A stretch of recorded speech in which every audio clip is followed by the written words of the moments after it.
Topic तो आता नहीं देते हैं तो 410 तक के जो बच्चे हैं वो साइन करने के लिए वहां आ जाए, वहां बैठ जाए। 410 तक, कोड नंबर 410 तक।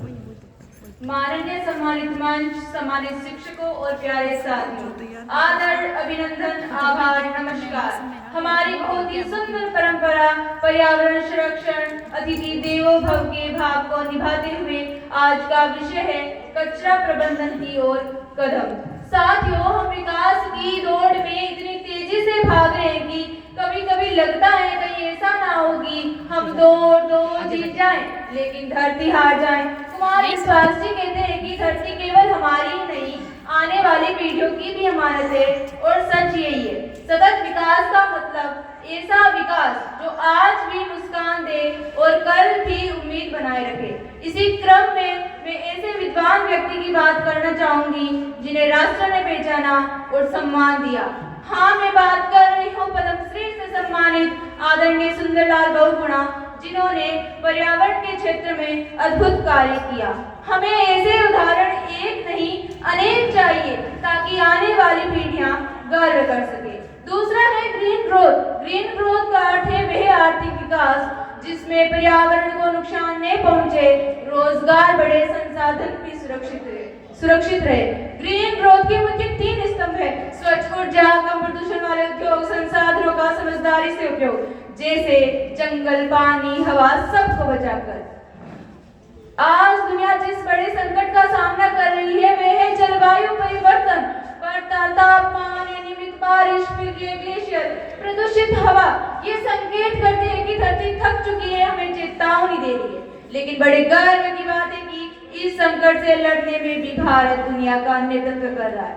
भारत ने 2070 तक नेट जीरो उत्सर्जन का लक्ष्य लेकर चल रहा है। हम 2030 तक 500 गीगावाट से अधिक नवीकरणीय ऊर्जा पैदा करने का लक्ष्य लेकर चल रहे हैं। सौर ऊर्जा के क्षेत्र में भारत आज दुनिया की सबसे तेज बढ़ती ताकत बन चुका है। और कोरोना की आंधी में जो अडिग खड़ा रहा वह इंसान नहीं, एक पेड़ था जो हमारी हर सांस को अपनी जड़ में संभाले हुआ था।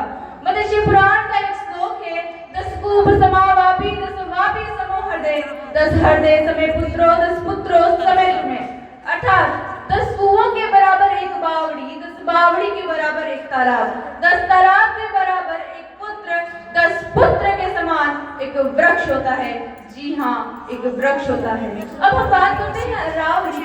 ये प्राणदायिनी अरावली केवल वन का विस्तार नहीं, ये प्राणदायिनी अरावली पाषाण खड्ड का सार नहीं। ये प्राणदायिनी अरावली ना जंगल की परिभाषा है, ये प्राणदायिनी अरावली जनमानस के अभिलाषा है। ये घर मेरा, माटी मेरी, जंगल मेरी जड़ है जो हमें जड़ों से काट रहा। ऐसा विकास स्वीकार नहीं, ऐसा विकास स्वीकार नहीं।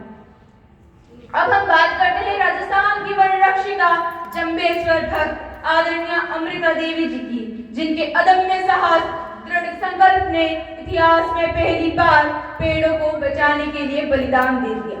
ये केवल पेड़ों को बचाने का प्रयास ही नहीं बल्कि संदेश था कि प्रकृति के बिना मानव जीवन संभव ही नहीं है।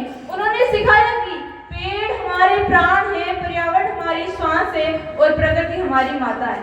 उन्होंने सिखाया कि पेड़ सिर्फ लकड़ी नहीं होते, पेड़ सांस होते हैं, पेड़ आस होते हैं, जीवन का विश्वास होते हैं। जैसा कि विनोबा भावे कह गए, ए सरकारी असरकारी, सरकारों के साथ साथ समाज, संस्थाएं, जनता प्रयास करती है तो ये प्रयास ज्यादा असरकारी सिद्ध होगा।